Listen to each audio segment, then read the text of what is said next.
Olá pessoal, cá estamos para mais uma transmissão ao vivo no nosso grupo Professores da Educação Infantil. Eu sou Gi Carvalho, sou administradora deste grupo e gostaria de convidar vocês para uma reflexão acerca de um assunto tão importante e sempre polêmico quando a gente traz aqui para o nosso grupo, ou acho que em qualquer grupo de educação desse país, que é a alfabetização, né? Que é aí a questão do processo de alfabetização, né? Agora a gente viu recentemente que na BNCC, na Base Nacional Curricular Comum, né, que está partindo aí para homologação pelo nosso ministro da Educação, a gente viu que a alfabetização, o letramento agora terá que ocorrer ali no segundo ano, ao invés do terceiro, né? Então, assim, ficou todo mundo em polvorosa, né? Como é que vai se dar isso, né? Tem muita gente aí com medo, dizendo que essa questão de você trazer a alfabetização e o letramento até o final do segundo ano vai fazer com que a educação infantil seja escolarizada e tal. E aí começa aquele bafafá, aquele burburinho, aquela agonia, e as opiniões vão divergindo, né? E as pessoas vão entrando naqueles debates, naqueles embates acalorados, né? Acerca de um assunto tão importante aí, que é a alfabetização, que é o letramento, que é a inserção da criança nesse mundo, nesse universo letrado, o apropriamento da criança desse sistema, né, que é tão importante para a gente. Aí o que é que a gente pensa aqui logo a princípio, né? Sabe aquela musiquinha? De que é a musiquinha? Acho que é uma música da MPB. O bicho de sete cabeças. Assim, você fez um bicho de sete cabeças. Bicho de sete cabeças. Então, muita gente faz da alfabetização e do letramento um bicho de sete cabeças, né? E eu falo muito que essa questão da alfabetização e do letramento, a forma como a gente enxerga a alfabetização e letramento, vem muito das nossas vivências, vem muito da forma como nós somos alfabetizados, e vem muito da forma como nós vemos constantemente as crianças serem alfabetizadas nesse país, ou como tentam fazer com que as crianças sejam alfabetizadas nesse país. Então, é isso que vai causando na gente certa repulsa a determinadas propostas, e também que vai nos causando assim certa alegria com determinadas propostas. Eu confesso a vocês que eu fiquei feliz, né? Não fiquei triste, não. Muitos colegas aí estão muito até revoltados por conta dessa proposta que vem aí na BNCC. Eu fiquei extremamente feliz, porque o que a gente tem visto muito mesmo, gente, não sei na região de vocês, falo por aqui, é que o professor, vinha coisa assim, da criança vem da educação infantil, né? Aí chegou no primeiro ano, aí disse, não, normal, vamos esperar o tempo da criança, que é o primeiro ano. Aí o segundo ano, vamos esperar o tempo da criança, que é o segundo ano. Acabava que o professor de terceiro ano, que é o professor que tinha que consolidar a alfabetização, sobrava para ele o quê? Alfabetizar, né? E aí que o negócio estava pegando. Porque quando essa criança chega no terceiro ano e todo mundo está dizendo que não é tempo, que vamos esperar o tempo dela, ela chega no terceiro ano e agora é o tempo, né? Agora a gente quer estipular o tempo dessa criança, né? Então, assim, tem gente que fica assim, os professores de terceiro ano agora vão ficar mais sossegados, eu acredito, né? A gente acredito que até 2020 para poder começar a colocar essas propostas em andamento, mas assim, o professor de terceiro ano vai poder descansar, sossegado. Ele vai pensar que vai pegar uma turma melhor preparada do que ele vinha pegando, né? Porque eu vejo, gente, eu sinto, não sei se é a impressão de vocês, mas é a minha impressão, que se usa muito a expressão o tempo da criança para deixar de qualquer jeito, para fazer de qualquer forma, para deixar por fazer, sabe? Eu sinto isso. Porque, assim, a mesma coisa, se usa muito a questão do brincar na educação infantil para desmerecer a questão da alfabetização e do letramento na educação infantil, né? Como se você não pudesse alfabetizar e letrar iniciar aí o processo de alfabetização, iniciar aí o processo de alfabetização e de letramento de forma lúdica e por meio do brincar. Aí quando você fala alfabetização e letramento, as pessoas começam a ficar empolvorosas. Então, gente, eu trouxe aqui, há um certo temor da alfabetização, as pessoas têm medo da alfabetização, porque alfabetizar não é uma coisa simples, não é uma coisa que qualquer professor faz. Não é qualquer profissional que saiu da universidade que consegue alfabetizar uma criança. É preciso ter competência técnica, é preciso saber o que está fazendo. É preciso saber sondar, é preciso saber diagnosticar, é preciso saber planejar, é preciso saber intervir, né? É preciso saber criar situações para que a criança se aproprie do código e para que a criança tenha uma leitura de mundo mais ampla, né? Que o letramento da criança seja feito de forma mais eficaz. E assim, a gente sabe que a gente já tem uma defasagem imensa já a nível de formação. Porque professor que gosta de ler não é todo, gente. Tá? Conheço muitos professores e grande parte me confidencia que odeia ler. Então, como é que você pode inserir a criança no mundo de leitura e dizer que isso é gostoso quando você mesma rejeita esse universo? Clarice Costa dando boa tarde. Boa tarde, Clarice. Então, gente, tem uma leitura que eu quero indicar para vocês. É uma leitura crítica da Magda Soares. Magda Soares, que é especialista em alfabetização e letramento. Ó, essa leitura tá no site do MEC. Aí vocês pegam lá, ó. Dá para ver aí? Aqui eu deixo o meu rascunho. Leitura crítica Magda Soares. A etapa da educação infantil na BNCC, a terceira versão, tá? Da Magda Soares. E eu dei uma grifada em algumas partes aí, a gente tem 22 na live, né? E enquanto vai chegando aí o pessoal, eu gostaria de fazer essa pequena leitura dessa leitura crítica da Magda Soares, né? Não vou ler as 14 páginas, tá, gente? Apenas o que eu coloquei aqui como um grifo, para que a gente pudesse, a princípio, já ir pensando sobre, né? Sobre como a especialista fala, né? Sobre a organização por campos de experiência. Magda Soares colocou, gente, eu achei, pontuou isso e eu achei muito interessante. O estado atual das ciências cognitivas evidencia que há conhecimentos que podem e devem ser aprendidos e habilidades que podem e devem ser desenvolvidas nessa etapa, né? Educação infantil. De forma sistemática e explícita, com plenas condições de as crianças aprendê-los e desenvolvê-las. Lembre-se que são crianças do século XXI, seja em que extrato social se situem.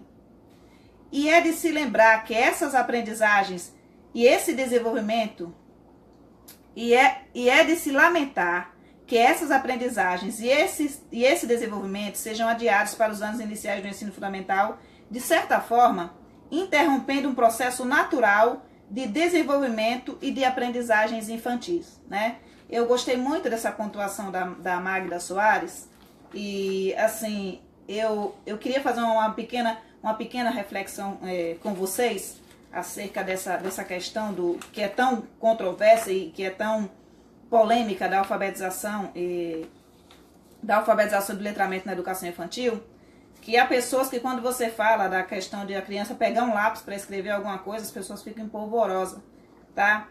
E eu acho assim, gente, é de um reducionismo sem tamanho a gente imaginar que a criança só esteja pronta depois dos 6 anos de idade, ou depois dos 7 anos de idade, ou depois dos 8 anos de idade. Então, aquele discurso de que cada criança tem seu tempo é um bom discurso, na minha opinião?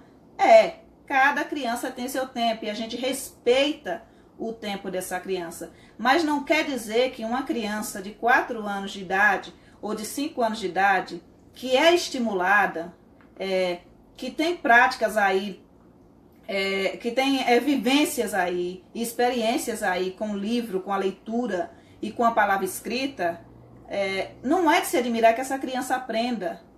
E não é de se horrorizar porque essa criança aprendeu a ler e a escrever. Certa feita eu trouxe aqui para o grupo um vídeo de uma criança de 2 anos, 2 anos e 2 meses, se não me falha a memória, lendo, né? E foi um bafafá, porque as pessoas diziam que aquela criança não tinha condições, que ela tinha decorado.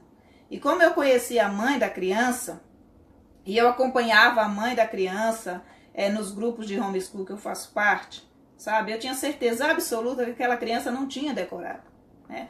Num outro vídeo eu peguei e trouxe crianças de 2 anos e meio para 3 anos, lendo e tropeçando nas palavras, sabe? E depois voltando para poder ler, porque tinha tropeçado nas palavras, né?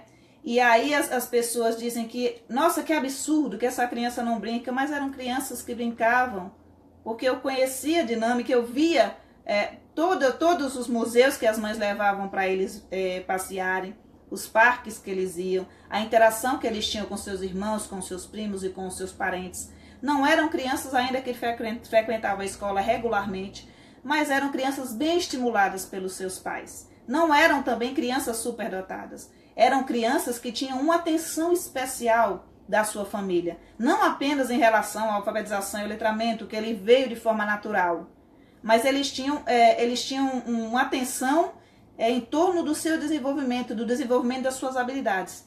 Então eram crianças, e são crianças assim, que são bem estimuladas na família, que chegam nas nossas salas de aula e muitos dos nossos colegas não sabem o que fazer com eles. E a primeira proposta, quando chega uma criança dessa que é bem estimulada em casa, que já chega sabendo ler, sabendo escrever, que já chega expressando-se muito bem na escola, a primeira proposta que o professor faz, ou que a coordenação faz, pega essa criança e coloca numa turma mais avançada.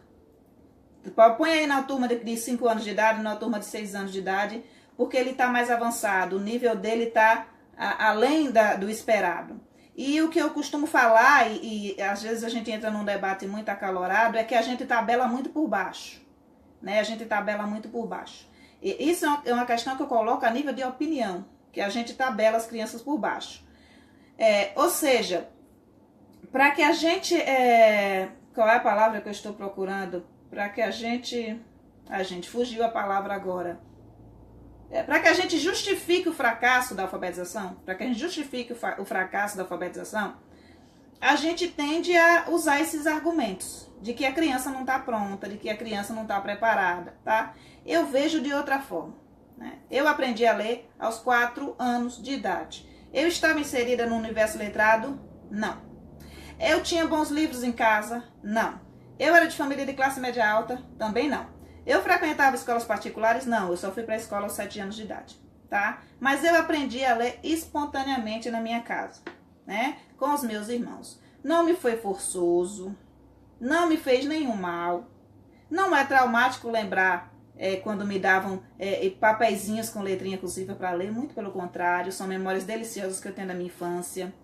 Foi tão significativo que eu tenho memórias de quando eu tinha 4 anos de idade lendo, tá? E as pessoas dizendo que bonitinho que ela tá lendo aos 4 anos sem nunca ter frequentado a escola. Superdotada? Não. Na média, como a maioria da nossa população, na média, uma pessoa na média. Mas assim, que não foi castrada no seu desejo de aprender, né? Então tem criança aí que quer ler, tem criança aí que quer escrever, e as pessoas chegam na escola... tem professor que não quer dar um lápis, porque quando passa uma atividade aqui no grupo com a criança segurando um lápis, né, é um absurdo o que acontece aqui, a forma como as pessoas começam a atacar, né, as pessoas que são supostamente aquelas pessoas que têm mais embasamento teórico, aquelas pessoas que estudaram mais, aquelas pessoas que leram mais, né, aquelas pessoas que aplicam teorias espetaculares nas suas salas de aula e tudo mais. Então, assim, fica aqui a nível de reflexão, para que a gente observe até que ponto a gente está usando, a gente está justificando o fracasso escolar, e aí está falando aqui que, porque a criança não tem capacidade, não tem estruturas mentais suficientes, a criança não tem condições de aprender. Eu acho que a criança tem condições de aprender. Eu quero saber se eu tenho condições de ensinar, tá? Toda criança tem condição, generalizando de forma alguma. Toda criança tem condições de aprender? Não. Mas as crianças são capazes de aprender com 4 anos de idade e com 5 anos de idade. O que acontece muito é a gente querer segurar. Vamos segurar por quê? Ela quer ler, mas não é a hora. Eu acredito que foi numa entrevista com a com a Emília Ferreiro, que ela falou que uma criança fingia que não sabia ler, para que a professora não percebesse que ela já sabia, porque os outros todos não sabiam. Acredito que foi com a Emília Ferreira, se não me falha a memória. Então, gente, se tabela muito por baixo. Eu falo que a educação, a educação brasileira é feita de rupturas, então pega-se e rompe, e rompe, e rompe, e rompe o tempo inteiro. Não se pega algo de bom que ficou daquilo e traz, e vamos adaptar, e vamos arrumar. Não. Se pega simplesmente e diz assim, não presta, joga fora. Não presta, joga fora. E foi isso que foi feito com a educação, com a alfabetização e com o letramento. Não presta, joga fora. Então, sou a favor de práticas mecânicas de alfabetização? Não. Até porque eu não aprendi com práticas mecânicas de alfabetização. Eu acho que a alfabetização é processo. A alfabetização é algo que pode acontecer naturalmente. A alfabetização e o letramento pode ser feito dentro da teoria do brincar, que é tão defendida pelas pessoas e que é tão mal interpretada e que é tão mal colocada em prática por muita gente também. Assim, porque é um brincar sem intencionalidade, é um brincar sem planejamento, é um brincar pelo brincar, e isso qualquer pessoa faz, né? Qualquer pessoa, qualquer babá, qualquer pessoa que você deixa ali tomando conta do seu filho, o avô, o tio, qualquer um pode dizer para a criança, vai lá e brinca. Mas você precisa ser um professor para você aplicar uma teoria do brincar em sala de aula, com planejamento, observando o que é que você está pretendendo desenvolver com aquela brincadeira, com aquela atividade. Até o brincar livre é um brincar observado pelo professor, registrado pelo professor e utilizado posteriormente para alguma coisa, né?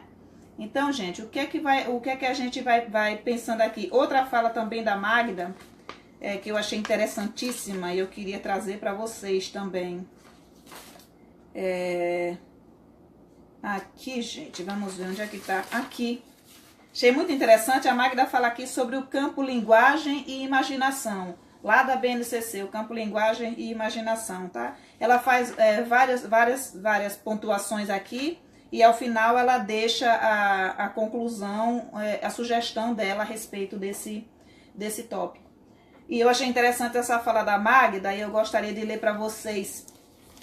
Em relação aos 6 parágrafos sobre a inclusão da aprendizagem da língua escrita no campo linguagem e imaginação, página 9, identifica-se uma certa imprecisão na caracterização do desenvolvimento e aprendizagem das crianças nesse componente do campo.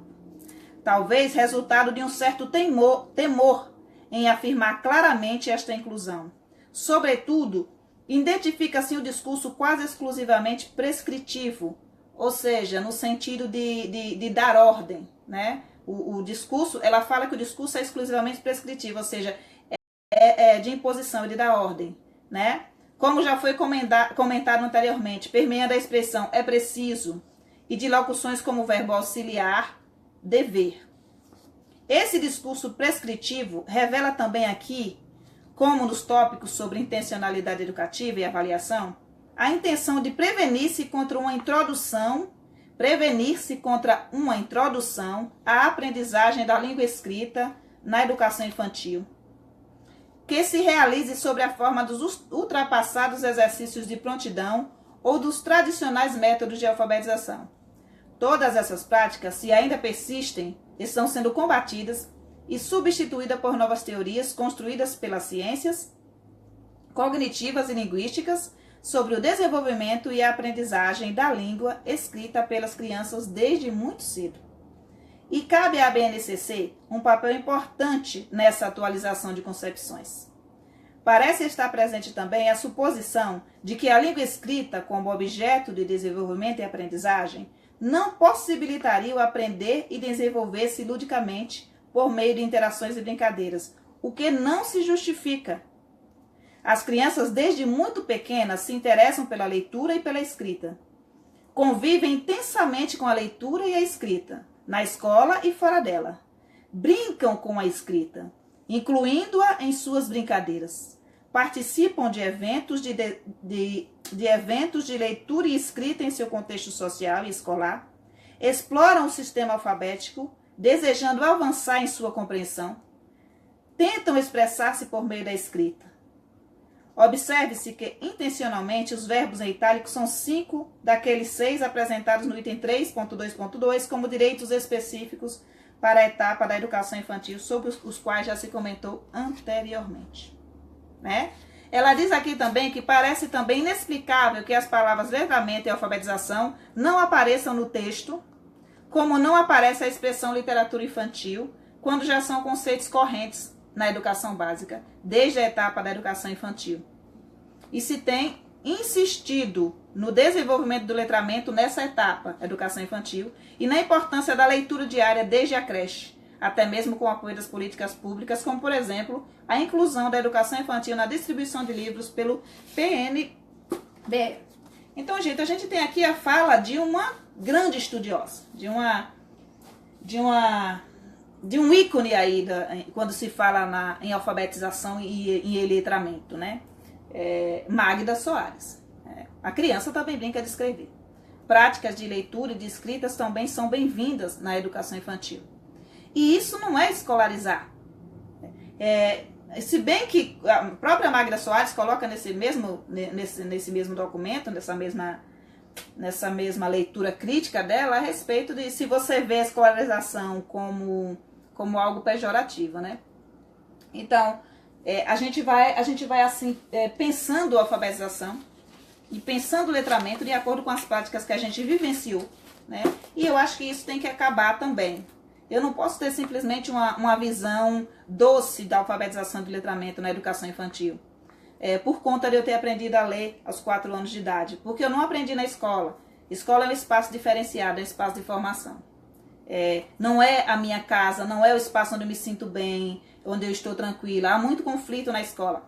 Apesar das pessoas defenderem tanto que a criança precisa da escola porque é um espaço de socialização, muitas crianças sofrem muito no espaço escolar desde muito pequenas, quando não precisariam passar por todo aquele estresse. Elas poderiam socializar com as suas famílias, se as famílias tivessem tempo para elas, com seus primos, com seus parentes, e ainda assim serem crianças bem sociáveis, tá? Fer Santos, concordo com tudo isso que você está colocando. Este ano eu trabalhei com meus alunos, segui deste pensamento e deu muito certo. Tem como ensinar e brincar, sim. Então, se você pretende alfabetizar e letrar os seus alunos, se você acha que só se pode iniciar o processo de alfabetização e letramento no primeiro ano, e aí fica muito tempo curto para que essa criança aprenda, só em 2 anos, que é o primeiro e o segundo ano, eu posso informar vocês, a gente já viu aí, a gente tem formações onde as crianças aprendem a ler e escrever em 3 meses, em 5 meses, né, em 6 meses. Há professores que conseguem alfabetizar toda a turma, 100% da turma, utilizando uma metodologia mais técnica aí no primeiro ano, tá? No segundo ano. Mas o que a gente vê muito é esse jogo de empurra, tá, gente? Eu peço até perdão a vocês por essa minha fala, mas o que a gente vê muito é esse jogo de empurra, né? Chega no Fundamental 1, no primeiro ano, aí o professor diz, porque na educação infantil, que é a base, não foi feito o que deveria ser feito, o trabalho que deveria ser feito. E aí é onde eu chamo a atenção de vocês acerca do trabalho com os pré-requisitos básicos para a alfabetização, e como se usa esse discurso de se trabalhar com os pré-requisitos básicos para a alfabetização, e como as crianças chegam no primeiro ano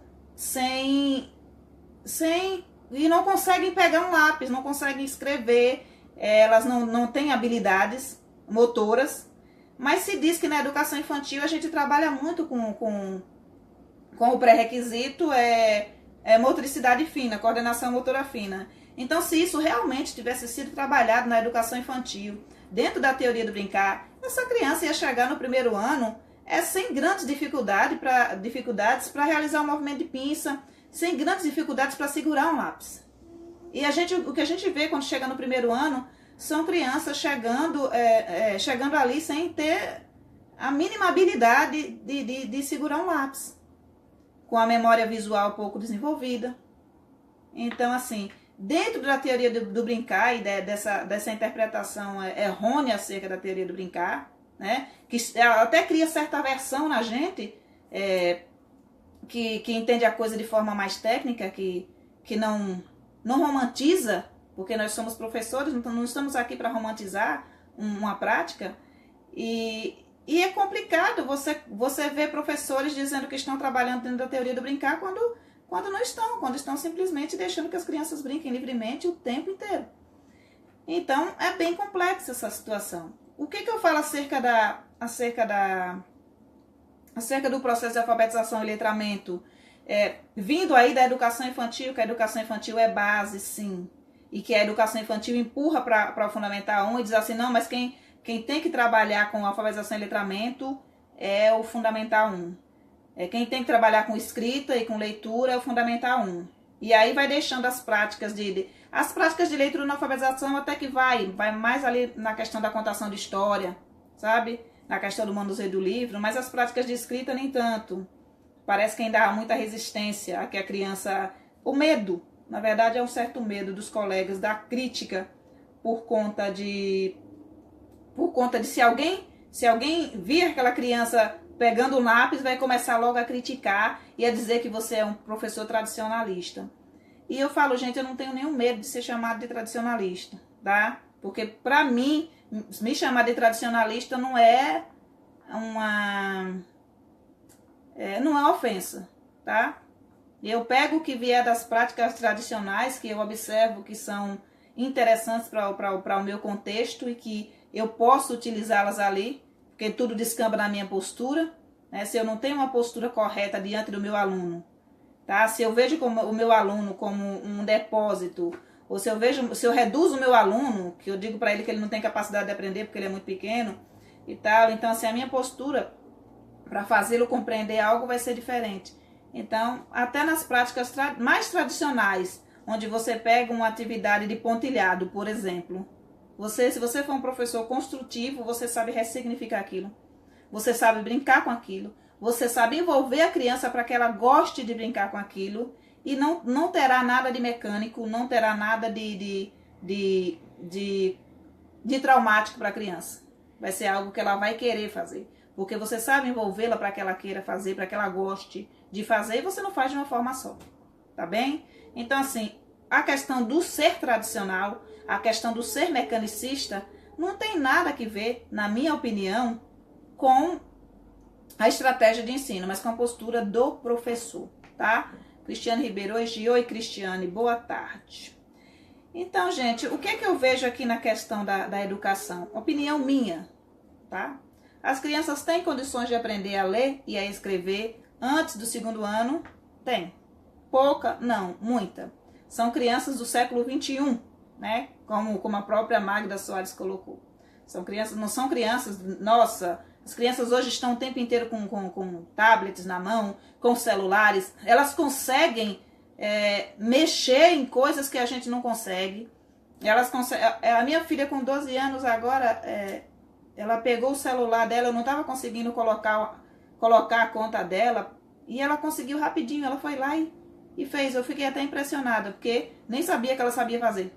Né? A gente não tem noção do quanto as crianças aprendem, do quanto elas podem aprender, de como elas aprendem rapidamente. Desde que a gente não fique dizendo que ela não é capaz. Né? Não vou ensinar você a ler e escrever agora porque você não é capaz. Então, o que é que eu vejo aqui muito nessa questão da alfabetização do letramento e das crianças não aprenderem no tempo certo, né? A alfabetização no tempo certo, né? Acho que é isso que as pessoas falam, alfabetização no tempo certo. O tempo certo seria até o 3º ano, não de acordo com a BNCC. Acho que a versão 2 da BNCC ainda dizia até o 3º ano. A versão 3 da BNCC é até o 2º ano. Então, qual é o tempo certo de aprender a ler e a escrever hoje em dia? A alfabetizar-se e a letrar-se? É até o 2º ano. Ou seja, crianças de 7 e 8 anos de idade. Sai da educação infantil ali com 6, 7, 8 anos de idade. Essa criança já sabe ler, já deveria saber ler e escrever.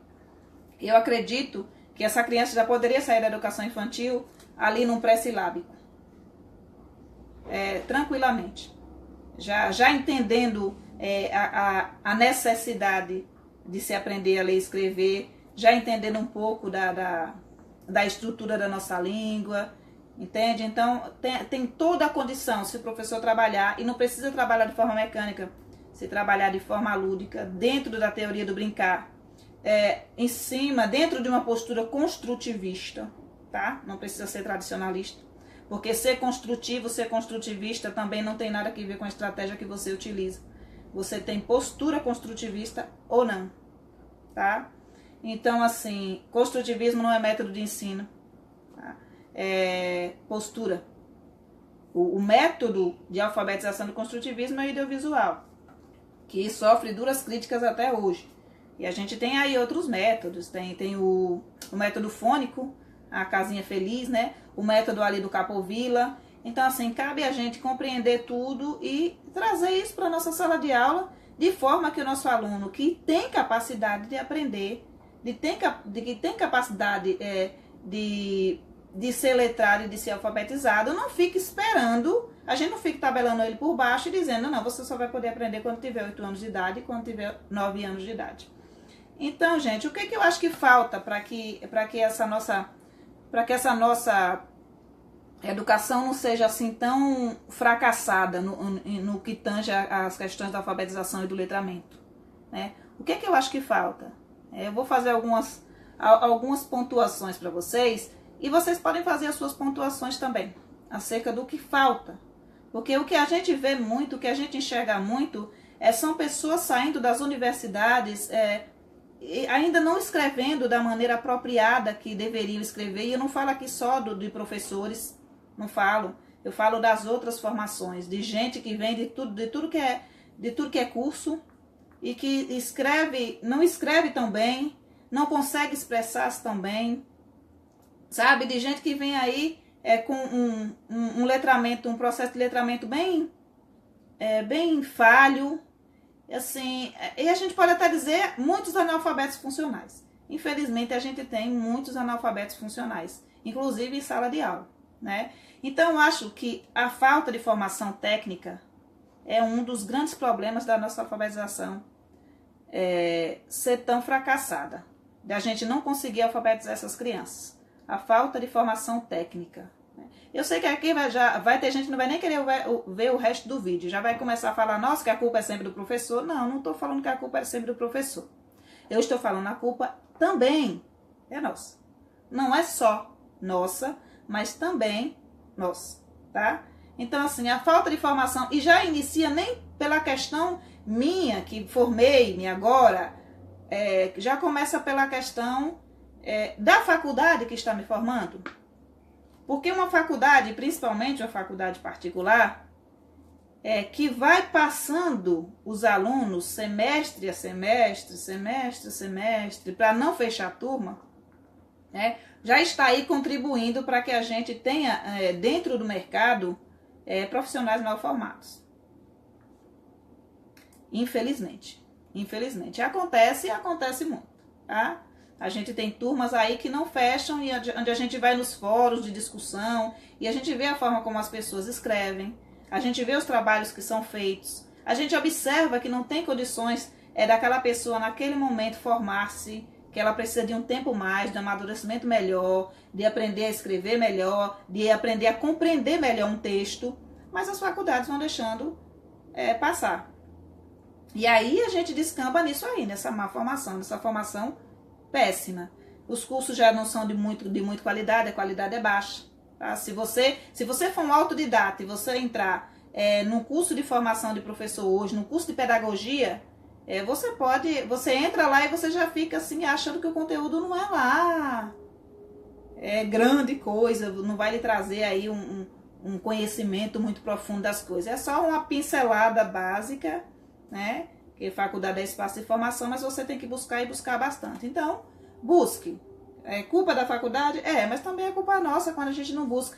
A gente precisa buscar constantemente, precisa ler constantemente. Então, se eu não tenho uma formação técnica para que eu aprenda a compreender como esse aluno aprende, o caminho que ele percorre até ser alfabetizado, o caminho que ele percorre até aprender a escrever, tá? Se eu não tiver formação técnica para compreender isso, eu não vou saber o que eu estou fazendo em sala de aula. E se eu não sei o que eu estou fazendo, aí o fracasso já começa por aí. Esse é o primeiro ponto. A formação sucateada que a gente tem ainda no Brasil. Segundo, a postura do professor frente à alfabetização e letramento. O que eu vejo muito é que parece que na educação infantil a gente privilegia o brincar.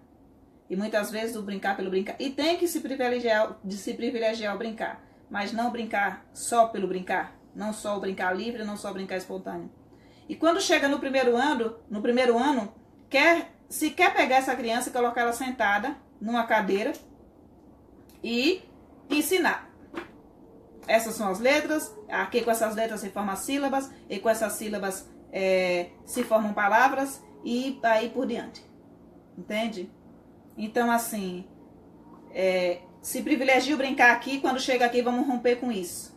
Como se isso também não fosse algo terrível para a criança. E Simone, hoje eu vivo angustiado por meu filho não ler. Tem 7 anos e vai para o 2º ano que vem. Simone, eu tenho 4 filhos, como eu sempre falo para as meninas. Eu observo bastante os meus filhos, observei bastante meus alunos, trabalhei com EJA, com Educação de Jovens e Adultos, e alfabetização de jovens e adultos. E aí o que é que acontece? A gente observa a questão do tempo da criança, mas a gente também vai observando outros fatores. Uma das minhas filhas aprendeu a ler apenas com 7 anos, né? E aí eu conversava com ela e tal. Eu nunca forço meus filhos a aprender. E nunca cobro deles, apesar das pessoas acharem que eu sou CDF e que eu cobro demais. Eu não fico cobrando nota dos meus filhos, eu não fico olhando o caderno o tempo inteiro, eu não os pressiono para que eles aprendam. Eu cobro na medida do que eu preciso cobrar. E aí, como é que tá? Tá bem? O comportamento tá legal? Tá fazendo as suas atividades direito? Tá compreendendo o que foi ensinado? Porque eu prefiro que você aprenda do que você me traga um 10. Entende? Então, eu venho nesse sentido. E a minha filha aprendeu, a minha filha que demorou um pouco mais para aprender, foi essa com 7 anos de idade. E ela dizia, como é que eu ia aprender os gritos? Não dava para eu aprender, porque era para eu aprender à força, todo mundo gritando, vá, tem que fazer. E ela tem um ritmo mais lento, ela escreve devagar, ela fala devagar, ela anda devagar. A minha outra menina entrou na escola e tão logo ela entrou, nunca peguei, nunca ensinei um A para ela. Nunca. Ela só me viu muito ler. Mas eu nunca ensinei um A para ela. Ela já entrou na escola, com um mês depois ela já lia e já escrevia. E a professora não era alfabetizadora, né? Como até hoje não é. E tal. Tem grandes problemas aí para alfabetizar. Mas ela aprendeu de forma mais espontânea. O meu menino aprendeu aí também por volta dos 6, 7 anos. E a minha menina menor agora aprendeu com o GEMPA, com a professora do GEMPA. De forma bem técnica. Já no primeiro ano, ela chegou no primeiro ano, em 3 meses, a professora alfabetizou. A professora técnica, em 3 meses, a minha filha estava alfabetizada na sala de aula dela, né? Técnica. Não apenas a minha filha, com 3 meses ela já tinha ali 50% da turma alfabetizada. Ela sabia o que estava fazendo, fazia com propriedade, fazia bem feito, como até hoje faz. Agora ela foi para o Fundamental 1, para o Fundamental 2, mas é extremamente competente naquilo que faz. E aí, quando eu falo da questão da formação técnica, às vezes você não tem a formação técnica na faculdade, mas aí você busca por outras formações e aí você consegue dar conta. O que eu sugiro a você, Simone, é que você mesma comece a ensinar o seu filho em casa, de forma mais lúdica, para que você dê um apoio para a escola. Porque se a escola não está dando conta, às vezes tem muitos alunos na sala de aula, a estrutura não é boa, o professor tem muitos problemas. Se você auxilia em casa, sem cobrar, sem fazer daquilo uma coisa, um bicho de 7 cabeças, sabe? Vai aí nos sites, procura jogos de alfabetização e naturalmente ele vai despertando, naturalmente ele vai aprendendo as letras, que as letras têm sons e que a gente forma a palavra com elas, então assim, vai acontecer. Fique tranquila, fique sossegada.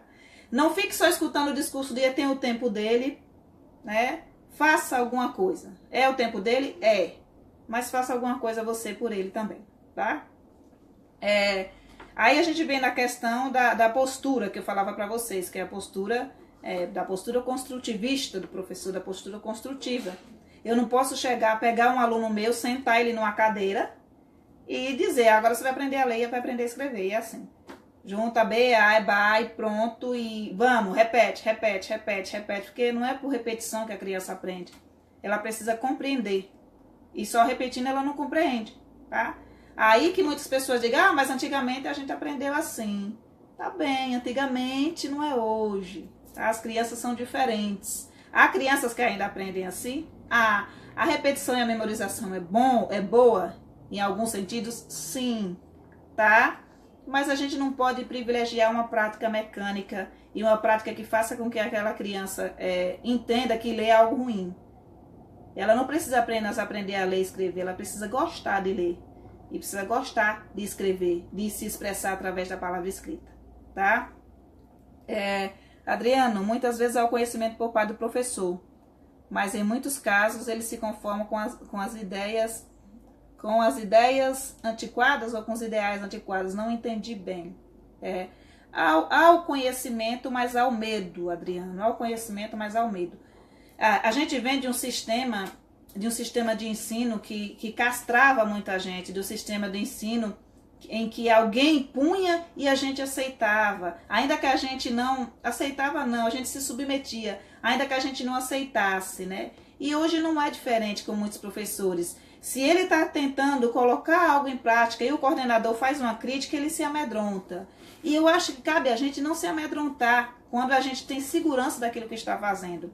Então, se você tem conhecimento para aplicar determinada técnica e você sabe que aquela técnica é eficaz e que você vai ter resultados com aquela técnica, no momento que vier um orientador ou um gestor ou um pai falar para você que não pode fazer por isso, por aquilo, você se respalda no seu conhecimento e você simplesmente fala, olha, minha sala de aula, eu tenho aqui liberdade para trabalhar, sabe? Não estou trabalhando de forma irresponsável, estou fazendo o meu trabalho. Então me deem um tempo para que vocês vejam o resultado dele, tá? Hierarquia rígida. Adriana, eu nunca temi muito hierarquia rígida, sabe? Na minha profissão. Muita gente tem muito medo de secretária de educação, de coordenador, de gestor. Eu não tenho medo, eu busco parcerias.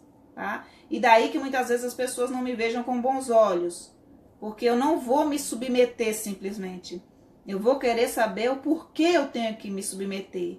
Sabe, eu sou tipo aquele parafuso que você está apertando e ele não encaixa, sabe? Você vai apertando o parafuso está espirrando, porque assim, ele não aceita ficar naquele sistema, ele não aceita ficar daquela forma. Ele não vai ficar ali, eu não vou fazer o sistema não vai andar da forma que ele quer. Ele, se precisar de mim, não vai, porque eu vou tentar fazer o máximo que eu puder pelo meu aluno, tá? Que desagrade orientador, que desagrade gestor, que desagrade secretária de educação, né? Que me botam para fora, que me façam perder emprego. Nunca aconteceu, nunca fui botada para fora. Sempre pedi dispensa e sempre vieram me buscar em casa para lecionar. Todas as vezes que eu fui lecionar, eu fui contratada. E já vieram esse ano, vieram ano passado também para tentar um contrato. Não me agrada no momento. No momento eu trabalho com curso de formação. Prefiro estar aqui com consultoria para escolas do que estar em sala de aula. Eu não tenho condições de ficar preparando aula todos os dias e dar atenção que os meus alunos merecem. Mas assim, pela educação eu faço o que eu posso, tá? E pelos meus colegas também. E o que eu falo sempre para meus colegas é o seguinte: engrossa os lombos, fica forte. E assim, respeita a questão da hierarquia, mas não se submete a abusos, tá bem? Então esse é o conselho aí que eu deixo para você. Então o que é que falta também para que esse nosso processo de alfabetização e de treinamento não seja um fracasso? Um apoio familiar. Um apoio familiar. E aqui eu não estou falando de apoio familiar como muitas pessoas pedem o apoio da família. As pessoas pedem o apoio da família no sentido de que eu mando o dever de casa e o dever de casa volta e pronto. Gente, assim, na questão do dever de casa, eu sempre mandei o dever de casa, mas eu nunca esperei que ele viesse pronto. Eu esperei que esse dever de casa ia chegar em casa e achar um pai que não sabia ler, que esse dever de casa ia achar um pai que não entendia, que não compreendia o assunto, um irmão, uma irmã que não compreendia o assunto e que esse dever ia voltar sem fazer, né? Eu sempre compreendi que o dever de casa é para ser feito pela criança e que ela consiga fazer sem que necessariamente tenha o apoio de um adulto para fazer, tá? Mas assim, tem gente que vê o dever de casa como algo que tem que voltar feito do jeitinho certinho, aqui, daquele jeitinho que tem que ser feito. E o que acontece é que muitos pais pegam o dever da criança e fazem para ela só para poder não ouvir a professora dizer que tinha que vir feito, o que é extremamente absurdo. Mas acontece, pais, adultos ainda têm medo do que um professor, outro adulto vai lhe chamar a atenção. Tem vergonha de ser chamado a atenção, mas não tem vergonha de não ter tempo para poder sentar com o filho e vê-lo fazer um dever. Tá? Às vezes, gente, as pessoas realmente não têm tempo. A vida da gente não é a vida do outro. Então, a gente não pode achar que todo pai está negligenciando o seu filho. A gente precisa observar que há pessoas que mal têm tempo para respirar. E que o tempo que aproveitam com seus filhos é um fim de semana para poder comer alguma coisa, beber alguma coisa e sair, ao invés de ficar sentado fazendo dever de casa. Tá? Então, assim, a respeito de auxílio da família, eu penso no auxílio da família, no apoio familiar, como um ponto-chave para que a criança aprenda a ler e aprenda a escrever, que esse pai, que essa mãe, dê uma atenção, que esse pai, que essa mãe sente para ler com ele, sabe? Que na hora de fazer uma listinha para ir no mercado, peça ajuda dele para que faça essa lista, sabe? Práticas cotidianas, pequenas coisas que a gente não valoriza, para que os pais auxiliem nisso. Você pode fazer isso aqui para mim? Será que você pode escrever o número de fulano de tal aí no papelzinho para mim?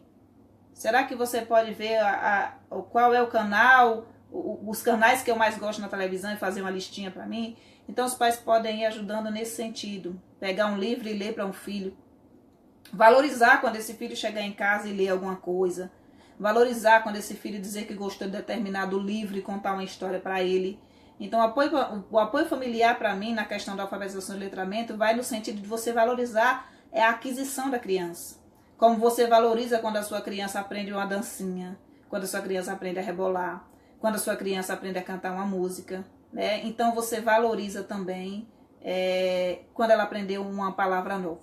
Tá bem? Então, acho que o apoio familiar deve vir nisso também. Silvana Maria, hoje gosto muito de você. Obrigada, Silvana. Adriano, você acha que a família no contexto geral está fazendo o necessário atualmente ou precisa melhorar muito? Adriano, eu não acho que as famílias fizeram nunca o necessário. Eu acho, como eu falo sempre, que há um exagero, uma certa nostalgia utópica em relação ao que as famílias eram e ao que as famílias são. As pessoas costumam falar que antigamente os pais se preocupavam com a educação dos seus filhos. Lê do engano, isso é mentira. Os pais não se preocupavam com a educação dos seus filhos. Alguns pais se preocupavam com a educação dos seus filhos. Alguns. Como hoje, alguns pais se preocupam com a educação dos seus filhos. As famílias, antigamente, hoje, como antigamente, faziam o que elas fazem. Negligenciavam os seus filhos. Antigamente se educava a partir de porrada, a partir de pau. Tem gente que acha que pau, que porrada e que cacete conserta o ser humano. Na minha opinião, não. Na minha opinião, se uma pessoa me respeita porque eu estou com a palmatória na mão, ela não está me respeitando, ela está me temendo.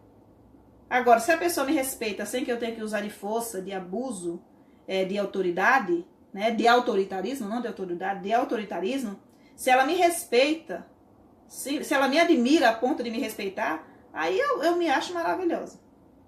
Digo, nossa, esse aluno queria fazer isso, mas não vai fazer porque me admira. Ele me respeita, ele está obedecendo uma regra que nós criamos juntos porque ele me respeita. Aí eu digo, isso aqui realmente é educação. Agora eu com a palmatória na mão, dizendo para a criança que se ela não fizer, ela vai apanhar. Ela vai fazer o que eu estou mandando pela força do meu autoritarismo. E não por conta de que ela me admira ou de que ela está respeitando. Então logo ela possa violar aquela regra e não fazer, ela não fará. E ela vai tomar aversão por aquilo que eu estou pedindo que ela faça, por aquilo que eu estou impondo que ela faça. Entende? Catiane, meu filho vai ingressar pela primeira vez na escola e ele ama ouvir historinhas. Eu leio para ele desde muito pequenininho. Eu acredito que isso será favorável a ele. Será, com certeza, Catiane. Porque, assim, os meus filhos me viam muito ler. Vou dizer que todos os meus filhos são leitores? Não. Gostam todos de ler? Não, porque crianças são diferentes. Tá? Minha mãe lia para mim? Não. E eu amo ler. Mas, assim, Se seu filho, você já poderia chegar para a escola e falar que tipo de história que seu filho gosta de ouvir, tá? Que tipo de texto ele gosta de ler. E ele gosta que seja lido, porque isso também vai favorecer. O que costuma muito é os professores, muitas vezes, no afã de alfabetizar e não refletir muito profundamente, é trazer apenas um tipo de texto para a sala de aula. Então, assim, vamos trabalhar com os contos, né? Com as narrativas. Aí traz as narrativas para a sala de aula e trabalha só em cima de narrativa. E tem criança que não gosta de narrativa. Aí você está perdendo aquela criança porque você está achando que toda criança gosta daquele tipo de texto, não gosta. Traz um texto em diário, traz uma receita, sabe? Lê a receita, faz a receita junto com eles, tá? Então, assim, a questão da leitura envolve muito, o gosto pela leitura envolve muito o tipo de leitura que você está trazendo para aquela criança naquele momento. A função da família é importante? É extremamente importante, no sentido de valorizar a aquisição do filho. Eu não peço para que os pais alfabetizem, né? Porque muitos não saberão fazê-lo. Mas eu peço para que os pais valorizem o trabalho, não apenas pela questão de eu estar fazendo o trabalho, do trabalho que está sendo feito por mim, mas de observarem o avanço dos seus filhos e valorizarem o avanço que eles estão tendo, o progresso deles, tá? Então, nesse sentido, quando vocês fizerem uma reunião de pais, peçam apoio dos pais quando vocês estiverem alfabetizando os filhos deles. Nesse sentido, valorize os saberes que eles estão adquirindo, valorize o conhecimento que eles estão construindo, né? Façam festa, aplaudam, fiquem felizes, de fato. Como quando você fica feliz quando ele aprende a falar a primeira palavra. Então, quando ele lê a primeira palavra, fique igualmente feliz, porque é extremamente importante na sociedade que a gente vive, tá? Um outro ponto que nos leva ao fracasso grande na questão da alfabetização e do letramento no nosso país é a estrutura física das nossas escolas, né? Elaine, o que pode dizer para professores que estão começando agora para incentivar a criança para a leitura? Elaine, o que eu posso dizer para as professoras é que busquem formação continuada. Não entrem numa sala de aula. Vocês podem entrar com certa insegurança, mas não entrem para fazer experimentos, simplesmente. Vocês vão experimentar muita coisa? Vão. Mas assim, entrem percebendo que ali há seres humanos e que a sua função é muito importante, né? Eu não pegaria uma turma de alfabetização se eu não tivesse certeza absoluta que eu iria me dedicar totalmente àquilo, para que eles aprendessem. Adriano, minha mãe era analfabeta, mas ela que me ensinava em casa, na aprendizagem da leitura. Hoje, como pedagoga, eu penso o quanto isso foi incrível há 26 anos atrás, né? A sua mãe valorizava, ela era analfabeta, mas ela valorizava a sua aprendizagem, né? Não é que ela lhe ensinava a ler e a escrever, ela não lhe forçava a ler e a escrever, o que muitas pessoas fazem com os seus filhos, mas ela valorizava aquilo. Minha mãe também, minha mãe não é analfabeta de tudo, ela sabe ler um pouquinho. Mas assim, minha mãe nunca foi na reunião escolar comigo, nada, sabe? Porque ela também não tinha tempo, ela lavava muita roupa e eu sempre compreendi perfeitamente. Mas assim, minha mãe sempre valorizou o estudo, sempre disse pra gente, eu não tive, sabe? É uma coisa boa que vocês deviam ter. E só minha mãe me criou. E aí a gente tem essa paixão pelo estudo, por conta também do incentivo que a gente recebe em casa. Catiane... Ai, gente, assustei. Alguém abriu a porta aqui, acabei assustando. Gi, tenho orgulho dos meus pais pela dedicação. Aprendi a ler aos 5 anos e minha irmã aos 4. E foi os nossos pais que nos ensinaram. Detalhe, estudaram até a 4ª série. Então, gente, os pais têm uma função muito importante aí nesse processo de alfabetização. No momento que você incentiva o seu filho, no momento que você acompanha as leituras dele, no momento que você senta à mesa para poder vê-lo fazer o trabalho, já é uma coisa assim muito importante a se desenvolver, tá? Então assim, incentivem bastante, incentivem sempre e continuamente, tá? E aí, gente, a gente vê aí na questão da estrutura física, né, que eu estava falando para vocês da estrutura física. Nós temos salas superlotadas, nós temos 20, 30, 40 alunos numa sala. Aí não tem jeito. Aí não tem jeito. Aí não tem competência técnica que dê jeito.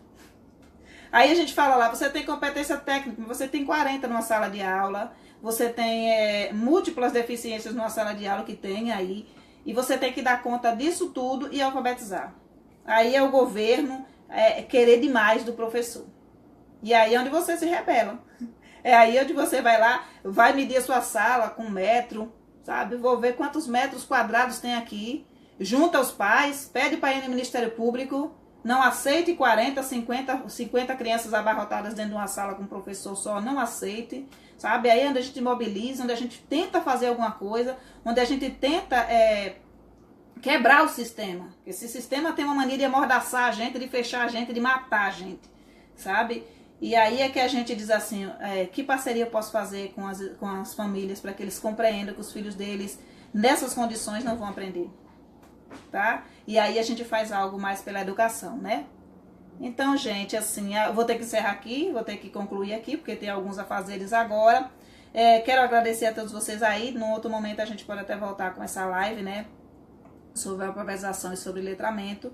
E assim, é triste que a gente fique nesse jogo de empurra e também triste que a gente não compreenda que a criança tem condições de aprender e que a gente pode fazer mais pela criança. Elaine, eu sou do interior da Bahia, de Tucano, aqui no interior da Bahia. Então, gente, eu agradeço muito a vocês, tá? Leiam lá a BNCC, deixe as considerações de vocês a respeito de alfabetização e de letramento, tá? Deixa aí bonitinho os seus prós, os seus contras, tá? Com postura, com profissionalismo. Fale aos seus colegas também com postura e com profissionalismo, tá? Um beijo e até a próxima.